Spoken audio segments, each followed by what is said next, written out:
시청자고 여러분 안녕하십니까? STBS 종합뉴스 시작합니다.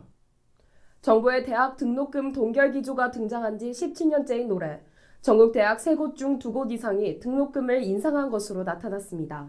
이는 물가 상승률을 감안한 것인데 학생의 부담을 증가하는 등록금 인상에 타 대학에는 불만의 목소리가 등장하고 있습니다. 반면 우리 대학은 올해도 여전히 학부 등록금을 동결할 전망입니다. 그 배경과 우리 대학 재정 상황까지 이상민 기자가 보도합니다.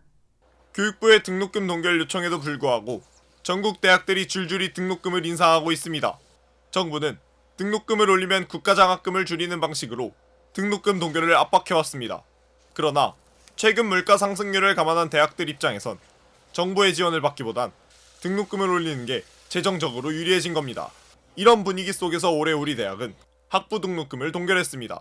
네. 저는 뉴스를 봐서 알고 있었어요.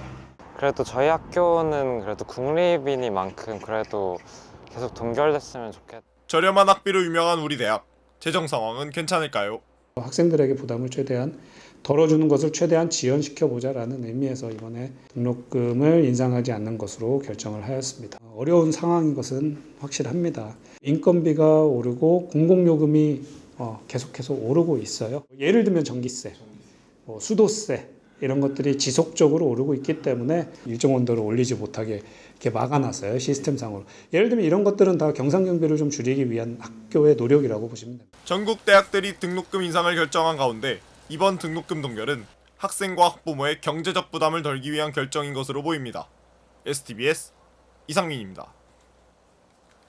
작년 3월부터 우리 대학과 한국원자력의학원이 공동협약을 체결하며 협력을 강화해 왔습니다. 그리고 올해 두 기관 공동의과학대학원이 새롭게 출범하는데요. 우리 대학 발전에 관한 긍정적 전망과 동시에 우려의 목소리 또한 나오고 있는 실정입니다. 최희수 기자의 보도입니다. 올해 우리 대학이 한국원자력의학원과 공동으로 의과학대학원을 설립했습니다. 서울테키람스 의과학대학원은 세부 전공으로 의생명과학 전공과 방사선의과학 전공이 있으며 기초 의생명과학, 신약개발, 진단 및 임상, 의료정책 및 규제 분야를 핵심적으로 실무적 인재를 양성하고자 합니다. 새롭게 출범하는 전문 대학원인 만큼 대학 구성원들의 관심이 뜨겁습니다. 의료계에서도 많은 관심을 보이고 있어 우리 대학의 발전에 큰 도움이 될 거라는 긍정적인 반응도 있는 한편 아직 구체적인 인프라가 확충되어 있지 않은 초기이기에 불안하다는 부정적인 반응이 존재하는 상황입니다. 이에 대해 기획부처장은 우리 대학의 과학기술적 강점과 원자력의학원의 의학 관련 노하우를 통해 미래 의료 현장의 혁신을 이끌 수 있는 좋은 발판이 되었으면 한다고 밝혔습니다. 2026학년도부터 신설이 확정이 되었고요. 전체 교수회의를 통과해서 정확한 명칭은 바이오메디칼 학과입니다. 에너지바이오 대학에 신설을 하는 것을 지금 목표로 하고 있습니다.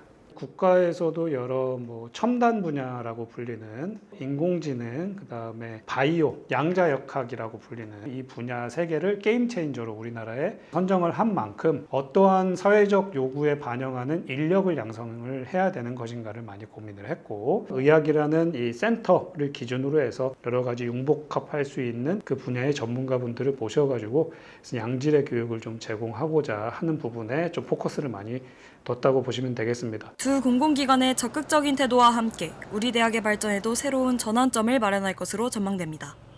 STBS 최희수입니다. 최근 학령 인구의 감소와 저출산 문제로 인해 전국 대학 곳곳에서 통폐합 논의가 나오고 있습니다. 작년 우리 대학은 서울교대, 서울시립대와 업무 협약을 체결했는데요. 과거에도 타 대학과 통합 논의를 진행했던 것으로 보아 이번 협약 또한 실질적으로 발전되는 것은 아니냐는 의견이 나옵니다.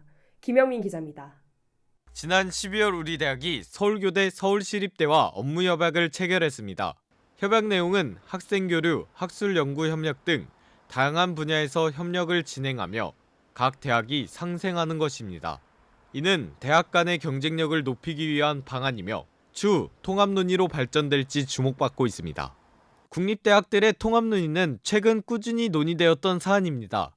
우리 대학 역시 과거 서울교대와 한국체대와 통합 논의를 진행했던 경험이 있습니다. 대학의 경쟁력을 강화하는 것이 목표였으나 학생들의 반발로 인해 무산되었습니다.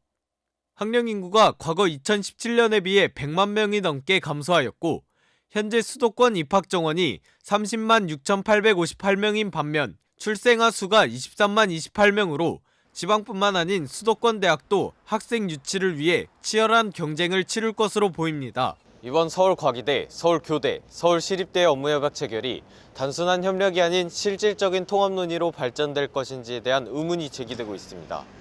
과거 학생들의 반발로 인해 통합이 무산되었던 만큼 이번 협약이 어떤 방향으로 나아갈지 귀추가 주목됩니다. STBS 김영민입니다. STBS 종합뉴스 마칩니다. 시청해주신 학우 여러분 고맙습니다.